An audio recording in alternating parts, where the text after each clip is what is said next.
Assalamu alaikum everyone, I am Palwasha from Yashal English House. I am the IELTS instructor here for both online and on-site classes.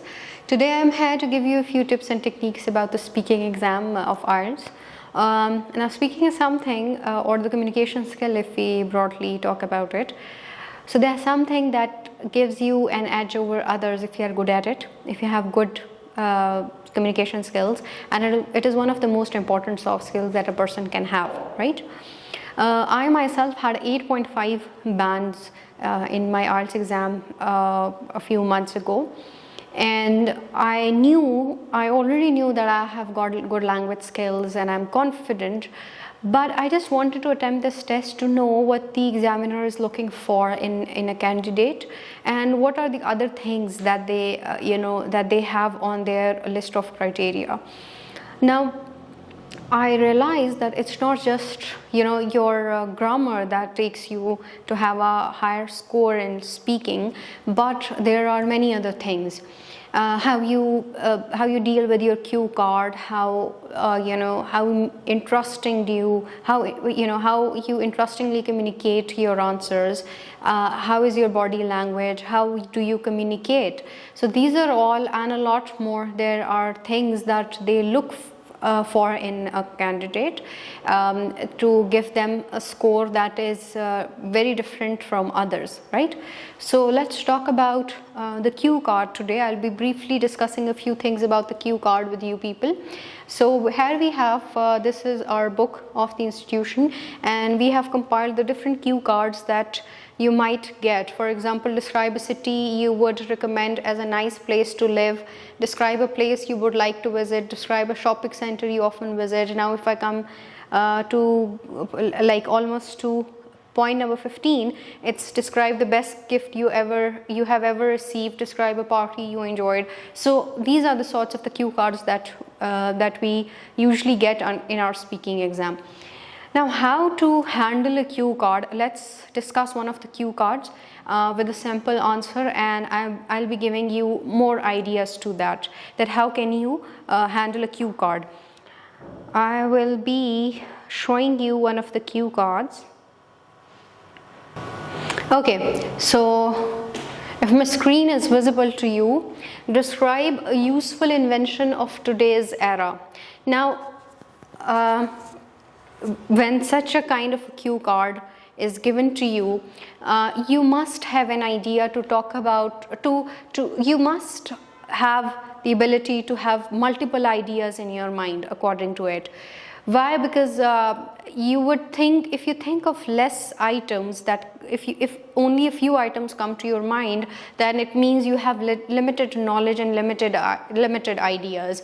You must have a lot of ideas so that at that particular spot you can decide to choose one related to which you have a lot of information, a lot of ideas. Okay, so for example, you have to talk about the smartphone. I'm sure most of you must be thinking of the smartphone, but then you must have good reasons, logics to justify that why do you think that smartphone is one of the best invention of today's era.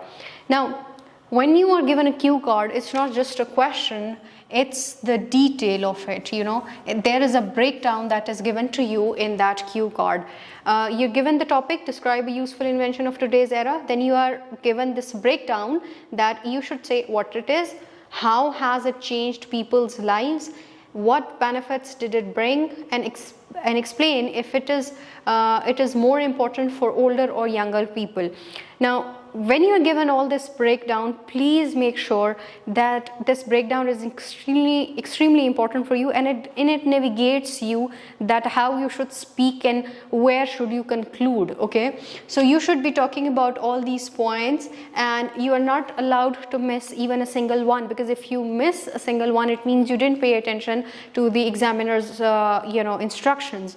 Besides, it's very important that you give equal weightage to all these questions. Let's suppose you talk about its benefits, and then you keep on talking about its benefits till the end. It's incorrect. It would be a negative point on your side.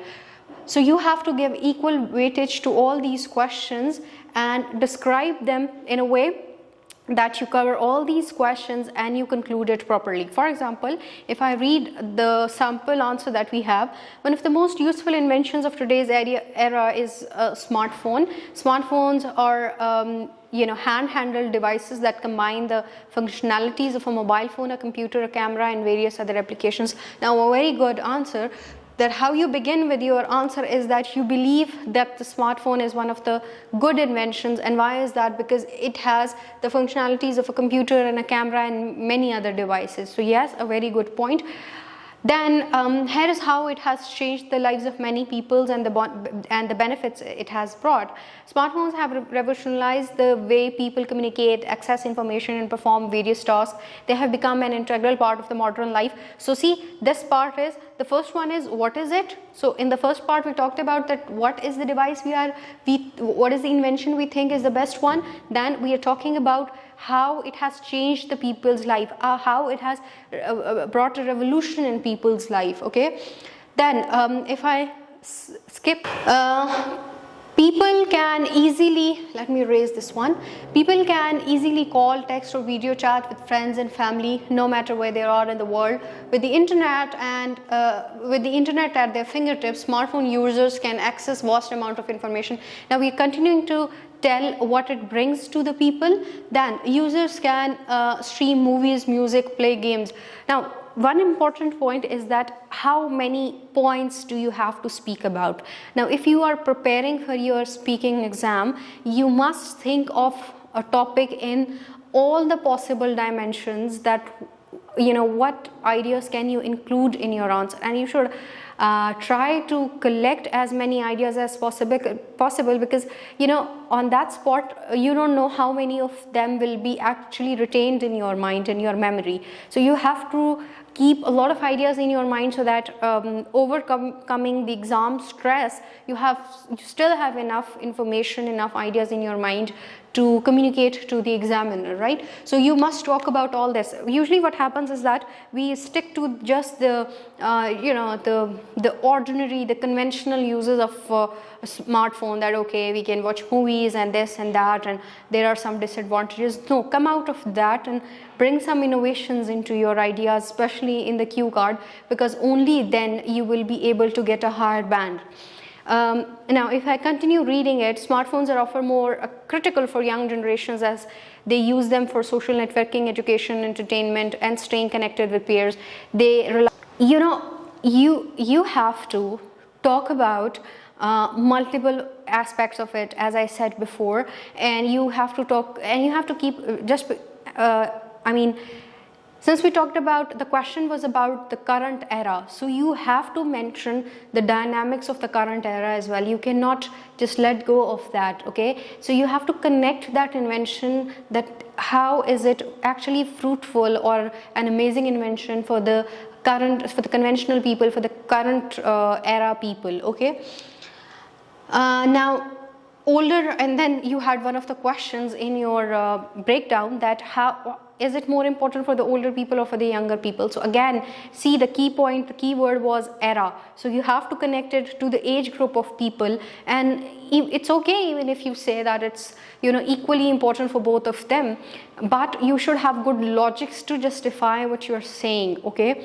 And in the end, I would say that you must have good conclusion to what you're saying, because if you do not conclude a conversation in a better way, it would have a very negative impact on the listener.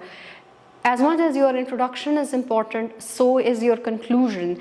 And if you have a very shaky, a very delusional conclusion, it won't benefit you at all. It would feel like, if you do not conclude well, it would feel like that you were not actually sure about what you just said, and you were skeptical, and you didn't have organized ideas in your mind. So it's very important that whenever you conclude a conversation, especially if you're talking about the speaking exam of IELTS and then the cue card, so you have to conclude it in a very professional, academic way, so that it feels to the examiner that you were confident about what you just said. Okay, so these are a few tips about the cue card.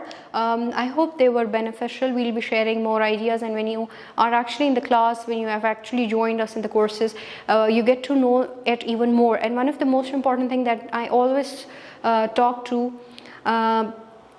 about with my students is that it's very important that you speak to the to the teacher, to the instructor in your during your IELTS preparation, so that you get that one-to-one feedback from the teacher. Because when the teacher is there to to see how well do you communicate, the teacher gives you the real feedback or how to communicate, because she or he is looking at the 360 degrees of you, and is knowing that are you good at eye contact, what is your body language like, how can you improve that, and so on. So it's very important in your preparation that you have some mentor, you have some some instructor who guides you and gives you feedback on your speaking. So I hope this was beneficial for you. We will come up with more videos like that. Thank you.